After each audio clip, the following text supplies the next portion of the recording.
Welcome to the next episode of Revolutionary Talk. We're in part 3 on detox, and for this one, we're talking social detox. Curveball. People thought you could only detox your body. They're going to detox your life and those negative people around it. Oh, detox your life? Ooh. So social detox, what are we hitting with this? I don't know. I just got the image of hoarding also. Hoarding? When I think of social detox, I think of like cutting out that negative person in my life and replacing them with, it's kind of like the same thing you do with your diet, right? Like, oh, I eat fast food. Wow. All right, now I cut out the fast food and I replaced it with, eating healthy greens. Now we all have that toxic friend in our life that we need to cut out and replace it with the more positive friend to lead us in the right direction. Hold on. Let's define what toxic friend is, though. Oh gosh, I think it's different for everybody's Okay. life and relationships. But I mean, I'd say no matter where you're at in your journey in life, you're gonna have that friend that is different than the rest of your circle. That I think is like the instigator of your group, where they're like, hey, I know you eat healthy, but you want to go to the bar tonight, maybe get some wing, something like that. Like, that's what I think is, in a sense, like your toxic friend. Or say you're like, you don't go to like, concerts, and that's the person who like pulls you into those situations that put you in other situations that more situations can happen. Yeah. Or those that feed off of you, your energy. Yeah, and for just sure. exhaust you. For sure. So essentially like holding you back or taking you off the path, bad influence, Yeah. things along those Yeah. lines. Because we mentioned them briefly, in the empath episode. Too, I was a while going to back, say, so, as an yeah. empath, like especially if you're very empathic, it's kind of like the model a guy talks about is like narcissism and empath. For some reason, empaths love to hang around narcissism or narcissists, and then it's like, in that circle, if you have that friend who's the narcissist, they're just going to take your energy and whatnot, and until you clear them, you're going to be, energetically here. Yeah. And then it's like, but then on the same sense too, like social media could be like what you need to cut out because you're watching, negative social content, it goes all over the place. Or like over time being added to so many groups or pages, just needing to go through that and detox the things that no longer serve your life at where you are at that point. I think we talked about it too, especially in that empath episode, is like what you surround yourself with is what you are or what you're becoming. So, you get one bad apple in the group, you get many, then, Yeah. So. For sure. Yeah. I mean, a big one for me in 2020, and I don't know that I recommend everybody do this. I mean, maybe you need to be more aware of the world, but I really cut out the news.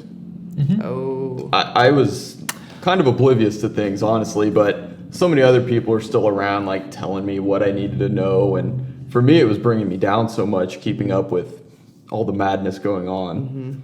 Yeah. Absolutely. Yeah, it's definitely the news. I'd say during my journey, cutting out TV, the news, because it all seems to be on kind of the same wavelength of pushing you towards something or some deal towards the end. Yeah.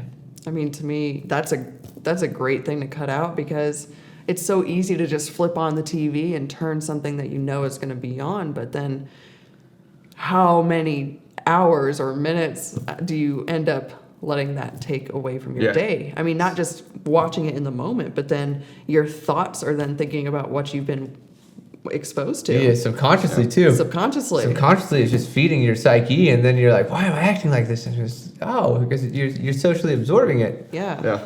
So just cutting out that time and replacing it with maybe journaling or writing affirmations or some kind of self-care. Yeah, no, I'm glad you mentioned that too, because during COVID, I think my social detox was huge of just granted, everything was shut down, and I'm still let's hang out with people. But even having that disconnect with all that stuff and being able to hang out with myself and, go further into my psyche by social detoxing from the friend circles is a general of all right, now I can't go here.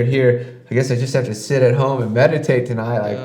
I guess I have to turn out to be very empowering by cutting out all the people around me, not 100%, but giving myself time to be oh, this is what Chris is like. Wow. It's so powerful when you can find that peace in that moment of just being alone without any distractions and just being able to Like, okay, Yeah, just be with I'm it. here. Yeah.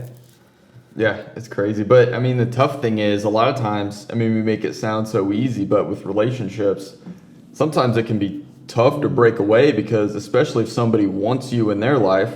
Yeah. Because that's a balance too. Because you can be like, I need time away, but I need you, and then you're like, Yeah. trapped. But I need you.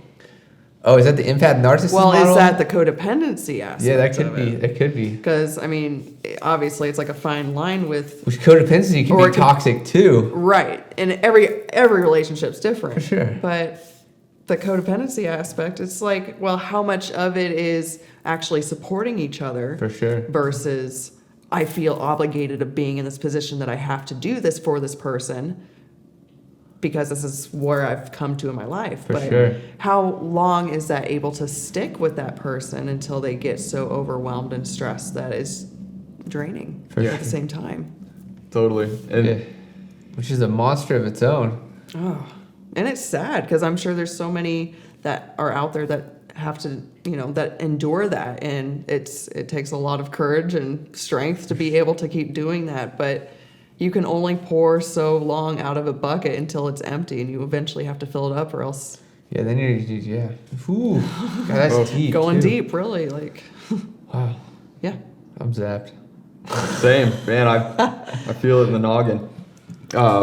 Man, so we talked about, I mean, a lot on relationships, but are there any other like social related ways people need to detox? Like we hinted on social media a little bit, but anything else social along media those has a lot of lines? entertainment. Maybe like workplace. It could be. I don't know, because I mean, Yeah. so I'm working with a really, really positive startup, and it's like I go there and I'm almost like, yo, I'm getting amped up, I'm getting charged up, I'm empowered. And I like a previous spot I worked back in nursing was almost like anytime I'd go there, I'd feel drained. It was so toxic. I'd walk out of there like negative, and work kind of like school for kids. Like you spend 8 hours, you spend a 30-year day there. Like if you're not an entrepreneur, or even if you're an entrepreneur, you might spend more. So it's like work's a very absorbent spot for a lot of people. So make sure your work environment's a positive spot, and if not, like find a way to work from home or something. Right. Yeah, no, that's a good one. And I mean, going back to people needing you, I mean, a lot of times you could be in a very mutually beneficial relationship, at least like, monetarily or something, but sometimes the stressful situation isn't worth the money or whatever. sure. And Right. I mean, you have to kind of look at that and make tough decisions. For sure. I think we all hit that stage in entrepreneurship where you're like, yo, they're paying the bills, but this is very codependent. Yeah. I'm out. I got to socially cut the cord, which I think happens all the time. I mean, we all hit that. And I think socially as a whole, you kind of hit that balance of like, oh, this works great. And then you're like, oh my God, it's so draining. If it's draining, like cut it. Yeah. It's the simplest thing you can do. And just that cutting of the cord, you feel so much better in the end. It's a constant check-in too, because what felt right maybe at the beginning may not have been actually, stuck through the rest of the way. And so it's just rather than, thinking, okay, well, this is how it was supposed to be, at this point in time. That's how it's supposed to be forever. Yeah. But that's, I think, removing yourself from the equation going forward into that, because you're not checking in with yourself and ignoring where you are and what your needs are and how you feel. And so really it just comes back to self-care and how how much you're willing to put back into yourself. Boom. And that's not selfish. It's essential. Selfless. Selfless. Yeah. And yeah, if you're not helping yourself, you can't help others. I like that. Love it. I think that's a good message to end on this one. So evaluate your lives, guys. Maybe you have a way to social detox. Hopefully we gave you some ideas in this one. Stay tuned next week for episode 4 on detoxing.